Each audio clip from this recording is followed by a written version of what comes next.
everybody, this is your boy Ced Banner, and this is finally my review of Avengers Infinity Wars. So I just got the theater about 2 hours ago, and the entire time I've been on the phone with numerous people going over what we thought about the film, giving our reactions, and sheesh, this review differently. You know, if I go over the plot and the individual performances given by actors, yada yada, I stray too much into the whole territory of giving spoilers, and this is a spoiler-free review, as all of mine are. So what I'm going to do is just spend about 3 to 4 minutes. I'm going to try to consolidate it as much as possible, just giving my thoughts on the overall package. This is the granddaddy, the main event. I don't know if there's been a film that's been built up to as much as this one has. Of course, when you have a film that has this many characters, this many storylines, plots, situations, and cliffhangers that lead into it, that tie into it, it's extremely easy for it to end up being a disaster. Of course, Marvel at this point has pretty much set themselves up to where the majority of film goers expect only the best, or at least high quality from them. But I think even those who expect the best from them in every case had reason to be extremely nervous. The Russo brothers, who are not strangers or rookies to the whole Marvel franchise game, I will say they did a great job in direction here. As far as the visuals and the pacing and the set pieces, cinematography, special effects, all of it works together perfectly, I think, and nicely. I don't feel like there was anything groundbreaking or new that you've never seen before, really. Other than the fact that you have this many heroes involved on the screen at the same time. But I think Marvel slash Disney excels, I'm sorry, in really sticking to what they know and perfecting what they've already done very well. They do that with Infinity. Big deal that everyone's been contacting me about. Of course, I'm a DC guy. I always give Marvel a hard time because I feel like in 90% of their films they take the easy route when they had a chance to really get dark and get deep with the plots and with what happens at the end of the films. I feel like somebody there, the writers, heard me complain, and maybe there's some other people out there making the same complaints, but somebody heard those complaints and they went the opposite direction. There are so many parts of this film that clocks in, I think, about 2 hours and 40 minutes, nearly 3 hours. But there are so many parts where it just doesn't feel like a Marvel film. That could have been a disaster. That was a huge risk on their behalf, but they nailed it. I really feel like they nailed it. So many scenes that could have, kind of built you up to think something terrible was going to happen, and then they could have done what they normally do and said, oh, no, it's okay, that's not going to happen. That's not really what you get in this film. I mean, I'm sitting there watching the film, and there's several different scenes where I'm sitting there like, nah, they're not. Oh, they did. And I really like that, especially for such a huge blockbuster film.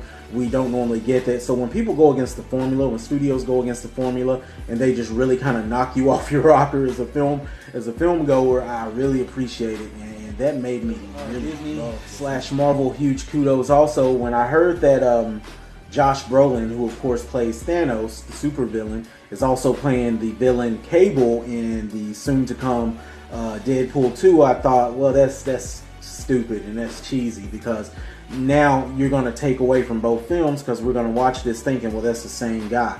No, at no point in this film did I see Thanos on screen and think that's Josh Brolin. They did an awesome job of making Thanos. It doesn't matter who was playing him, who was behind all the CGI and makeup. He was his own character, and I really appreciate it. We've seen a lot of supervillains on film, different franchises, and there have been a lot of hits and a lot of misses. But I think the big hit here for Marvel with the way they are handling the Thanos character is that, I mean, I think we first saw him, I think it was probably 8 years ago, and they've been building him up. And it could have been a situation where he finally showed up to do his thing, and it was just not worth the build-up. That's not the case here. This is a true supervillain. This guy is effing stuff up. That's the only way to put it. He's effing stuff up, and that's how it should be. But that really just made this the type of film that you have not seen from Marvel before, or from any. I don't think we've really seen anything like this. Yeah, from anybody, we haven't. I will say at the end of my screening, the entire room was just silent. It was a lot of disbelief, and I love that. That takes the movie going experience to a whole nother level for me. It makes it worthwhile. Quit rambling. I'll say that the real star of the film here is the writing team. I mean, when you talk about detail and you talk about being thorough and complete, Disney, Marvel has really gotten it down. I mean, they've had time to, work it out and figure it out, and other people haven't. But at least they've done it, and they've done it so impressively. I mean, there are things that happen in some of the other installments that led up to this film that may have come out 3, 4, 5 years ago, and you didn't think it was a big deal. And you listen to some of the lines in this film as these characters from different franchises or installments are interacting, and they'll mention things that's like, oh, wow, I remember when that happened, or I didn't know that's what that meant.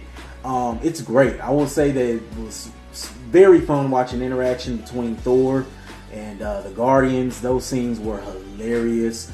Everybody knows, of course, I cannot stand Captain America. I'm not a Captain America fan. This is the first time I watched a film and really, I ain't gonna say I just loved Captain America, but I enjoyed him. His role and what he played and where he was, I'll just put it that way.